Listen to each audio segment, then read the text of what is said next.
여러분 안녕하세요. 오늘 이 해설 자료에서는 정말 흥미로운 주제를 다뤄볼 겁니다.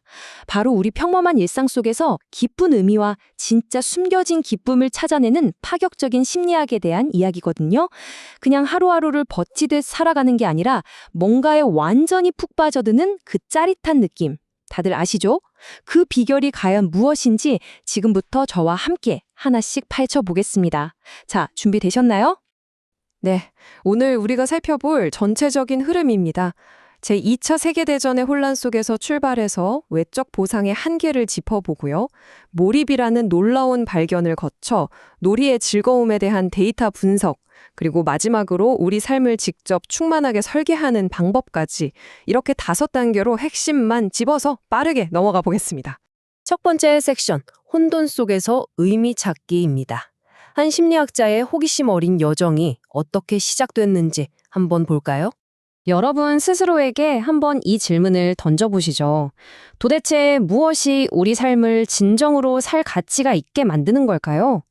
사실 이 심오한 질문 하나가 미하이 칙센트미하이라는 한 젊은 청년의 마음을 완전히 사로잡았습니다. 그리고 그의 평생을 바친 연구의 출발점이 되었죠. 이 질문이 왜 나왔는지 그의 과거를 좀 살펴볼 필요가 있습니다. 제2차 세계대전 당시 유럽 상황이 얼마나 끔찍했겠어요? 폭격으로 주변 건물들이 무너져 내리고 사람들이 끌려가는 그 참혹한 상황 속에서 어린 그는 어른들이 삶의 목적을 완전히 잃어버리는 모습을 두 눈으로 똑똑히 목격합니다. 다들 겉으로는 아무 일도 없는 척 평범함을 가장하면서 말이죠. 이 충격적인 경험이 그에게 분명 이거 말고 더 나은 삶의 방식이 있을 텐데 라는 강렬한 확신을 심어주게 됩니다. 결국 그는 22살이라는 젊은 나이에 주머니에 돈 한 푼 없이 미국으로 건너갔고요. 1950년대 시카고에서 온갖 학문적 장벽을 깨부수면서 인간의 심리를 아주 깊이 파고들기 시작합니다. 두 번째 섹션, 외적 보상의 한계입니다.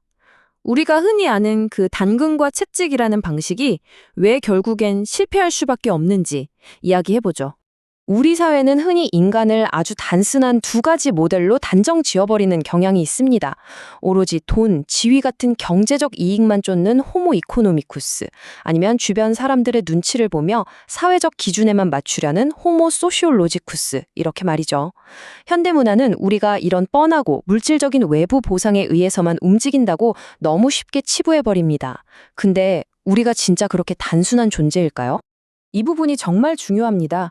우리 삶의 원동력이 오로지 외부의 보상, 그러니까 돈이나 승진 같은 것들로만 채워지면요. 일은 그저 억지로 쳐내야 하는 지루한 고역이 돼버립니다. 더 심각한 건 주말에 좀 쉬려고 해도 나 지금 이러고 있어도 되나? 하면서 쉴 때조차 죄책감을 느끼게 된다는 거예요. 결국 엄청난 소외감만 남게 되는 거죠. 끊임없이 돈과 명예만 쫓는 건 진정한 기쁨은 하나도 주지 않으면서 우리의 소중한 정신적 에너지 다 갉아먹는 밑빠진 독에 물 붓기나 다름없습니다. 세 번째 섹션, 몰입의 발견입니다.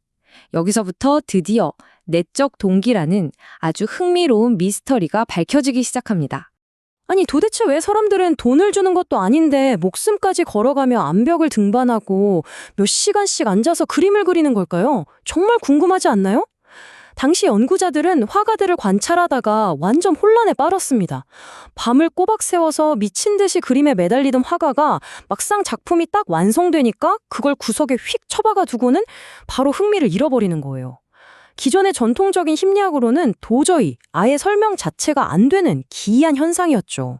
사실 예전 심리학자들은 인간이 순수하게 무언가를 즐긴다는 걸 잘 이해하지 못했어요. 행동주의나 프로이트학파 같은 과거의 관점에서는 체스를 두는 걸 억압된 공격성을 표출하는 거다. 암벽 등반은 무의식적인 죽음의 소망이다. 이런 식으로 엄청 복잡하고 부정적으로 해석했거든요.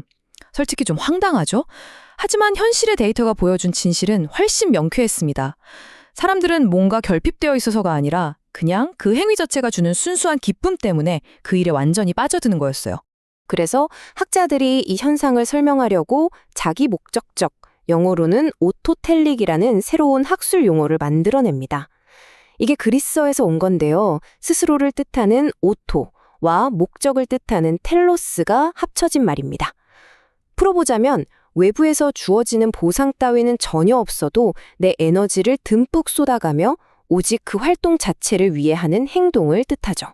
이 개념 꼭 기억해 두시면 앞으로의 내용을 이해하는데 아주 유용할 겁니다. 그런데 솔직히 자기 목적적 경험 너무 딱딱하고 어렵지 않나요? 학문적으로는 아주 정확할지 몰라도 확 와닿지가 않잖아요. 그래서 연구진이 머리를 썼습니다. 이렇게 복잡하고 뻔한 학술 용어 대신에 누구나 직관적으로 딱 느낄 수 있는 아주 멋진 비유를 선택한 거죠. 그렇게 탄생한 단어가 바로 우리가 흔히 아는 몰입, 즉 플로우입니다. 강물이 자연스럽게 흐르듯 내 모든 의식이 그 행동에 저절로 흘러들어가는 그 상태. 훨씬 구체적이고 와닿죠. 네 번째 섹션입니다. 놀이의 즐거움 해독하기. 자, 그럼 과연 우리가 무언가를 즐길 때 어떤 일이 일어나는지 실제 데이터로 한번 볼까요? 자, 여기 173명을 대상으로 한 설문조사 결과가 정말 재밌습니다. 암벽 등반가, 작곡가, 무용가, 체스 선수, 야구 선수까지 각기 다른 분야의 사람들에게 왜 그 활동을 그렇게 즐기시나요? 하고 물어봤거든요. 그랬더니 압도적인 1위와 2위가 바로 경험과 기술을 사용하는 즐거움, 그리고 그 활동 자체가 만들어내는 독특한 패턴과 세계였습니다. 돈 많이 번다, 명성을 얻는다 이런 항목들은 어디 있었을까요? 네, 완전 저 밑바닥에 있었습니다. 여러분, 이게 진짜 중요한 포인트입니다. 늘 치열한 승부를 벌이는 프로야구 선수들이나 세계적인 체스 마스터들조차도 돈이나 명예 같은 화려함보다는 그 활동 자체가 주는 고유한 즐거움, 그리고 자신이 그 패턴 속으로 완전히 녹아드는 느낌을 훨씬 더 중요하게 여겼다는 뜻입니다. 외적 보상보다 내적 동기가 얼마나 강력한지 데이터가 아주 명백하게 증명해주고 있는 거죠. 자, 드디어 마지막 5번째 섹션입니다. 충만한 삶 설계하기. 이제 이 엄청난 개념을 어떻게 우리 일상에 써먹을 수 있을지 실질적인 팁을 좀 알아볼까요? 학교 다닐 때 한 번쯤 보셨을 법한 매슬로우의 욕구 피라미드를 한번 떠올려 볼까요? 몰입이라는 개념이 여기에 아주 기가 막히게 들어맞습니다. 우리가 먹고 자는 생리적 욕구라든지 안전에 대한 기본적인 욕구들이 채워지고 뭔가를 뺏길지도 모른다는 위협에서 자유로워졌을 때, 바로 그때 우리 안에 숨어있던 내적 동기가 깨어나고 몰입을 경험할 수 있는 능력이 그야말로 활짝 만개하게 되는 겁니다. 그럼 도대체 몰입 상태에 빠지면 수치적으로 어떤 느낌일까요? 첫째, 내 행동과 내 의식이 완전히 하나로 착 달라붙습니다.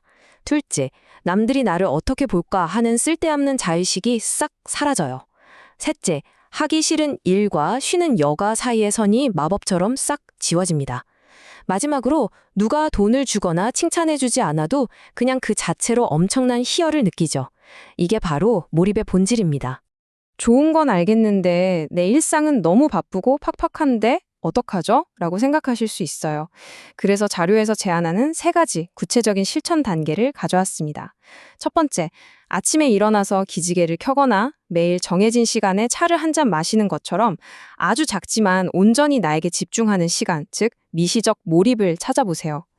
두 번째, 매일 해야만 하는 지루한 일들 속에서도 어떻게든 나만의 소소한 성취감과 내적 만족감을 찾아보는 겁니다. 그리고 세 번째, 돈이나 직함, 타인의 인정 같은 외부적인 요인들에 기대는 습관을 아주 조금씩 점진적으로 줄여나가 보세요. 자, 오늘 준비한 내용은 여기까지입니다. 마지막으로 여러분께 이 질문을 하나 꼭 던지고 싶습니다. 쳇바퀴 돌듯 반복되고 때로는 지루하기까지 한 이 현대 생활 속에서 오늘 하루 여러분은 어떤 자기 목적적 활동, 즉 오직 나를 위한 순수한 몰입의 시간을 만들어 보시겠습니까? 이 질문이 여러분 내면의 호기심을 톡 건드려서 그저 시간만 때우는 하루가 아니라 진정으로 몰입하고 살아 숨쉬는 하루를 만드는 계기가 되기를 바랍니다. 오늘 이 해설이 유익하셨기를 바라며 끝까지 함께 해주셔서 정말 감사합니다.